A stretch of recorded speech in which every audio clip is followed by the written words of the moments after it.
A torque meter is calibrated to refer the standard of mass, length and time is of accuracy 5%.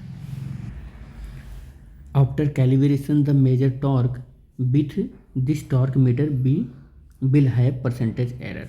तो percentage error आपसे पूछ रहा है, तो हमें यहाँ पर पता होना चाहिए कि टॉर्क का किसके साथ, मास के साथ, लेंथ के साथ और टाइम के साथ क्या रिलेशन है। नहीं भी पता है तो कोई बात नहीं, हम लोग अभी चेक कर लेते हैं कि क्या रिलेशन है। जैसे देखो, टॉर्क इज इक्वल टू क्या होता है, dl/dt। ये टॉर्क है, टाइम है और एंगुलर मोमेंटम है। एंगुलर मोमेंटम का जो फॉर्मूला होता है वो क्या होता है, वो होता है L is equal to mv/r होता है, मास, वेलोसिटी और डिस्टेंस। ठीक है, तो यहाँ से मैं d/dt लिखूँगा और mv/r लिख लेंगे। Tau is equal to m और इंटू r ऐसे ही लिख लो आप, और यहाँ पर dv, ये l नहीं होगा, d होगा, dv/dt कर लेते हैं। क्या कर लेंगे, dv/dt कर लेते हैं। तो क्या मिलेगा, tau is equal to m और ये मिल जाएगा एक्सेलरेशन, तो m और यहाँ पर एक्सेलरेशन मिल गया और इंटू r मिल गया। तो टाउ इज इक्वल टू, ये भी फॉर्मूला होता है, इसको थोड़ा सा हम अगर लिखना चाहें तो f और r भी लिख सकते हैं। अगर मैं इसको वेक्टर फॉर्म में लिखूँ तो r क्रॉस f लिखता हूँ। क्या लिखूँगा, r क्रॉस f लिखूँगा। अब ज़रा देखो ध्यान से, यहीं पर इस फॉर्मूले को और क्या लिख सकते हैं, इस फार्मूले को थोड़ा सा और आगे बढ़ाएं तो कैसे लिखेंगे, tau is equal to m, और देखो मैं यहाँ इसको पार्शियल डेरिवेटिव वाले टर्म को छोड़ूंगा, तो यहाँ पर क्या हो जाएगा, केवल वेलोसिटी अपॉन टाइम लिखूंगा।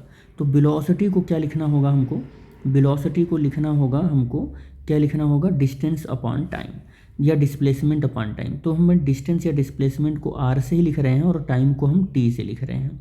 ठीक है, तो ये डिस्टेंस अपॉन टाइम, तो t यहाँ पर एक पहले से ही है तो t का स्क्वायर हो जाएगा। तो टाउ इज इक्वल टू क्या आ जाएगा, mr² / t²। कुछ इस तरीके से हमारा जो टॉर्क है उसका फार्मूला बनेगा। क्या बनेगा, mr² / t²। अब अगर मुझे परसेंटेज एरर कैलकुलेट करना है तो हम परसेंटेज एरर कैलकुलेट करेंगे, तो d/टाउ और इंटू 100 हो जाएगा। और मास में अगर परसेंटेज एरर को हमें लिखना है तो del m/m इंटू क्या हो जाएगा, 100 हो जाएगा। और अगर डिस्टेंस में हमें परसेंटेज एरर यहाँ पर कैलकुलेट करना है तो del r/r इंटू 100 हो जाएगा। और टाइम में अगर करना है तो del t/t इंटू 100 हो जाएगा। तो ये टाइम का परसेंटेज एरर है, ये लेंथ का परसेंटेज एरर है, ये मास का परसेंटेज एरर है।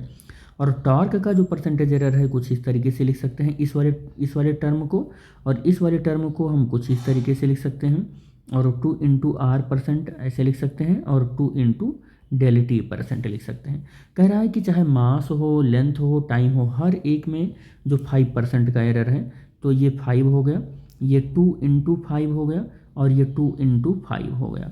तो यहाँ से 5 to the 10, 5 to the 10 और 5 कितना हो गया, 25% का एरर आ रहा है। कितने का एरर आ रहा है, 25% का आ रहा है। ठीक है, तो ऑप्शन नंबर बी जो होगा वो क्या हो जाएगा, करेक्ट ऑप्शन हो जाएगा।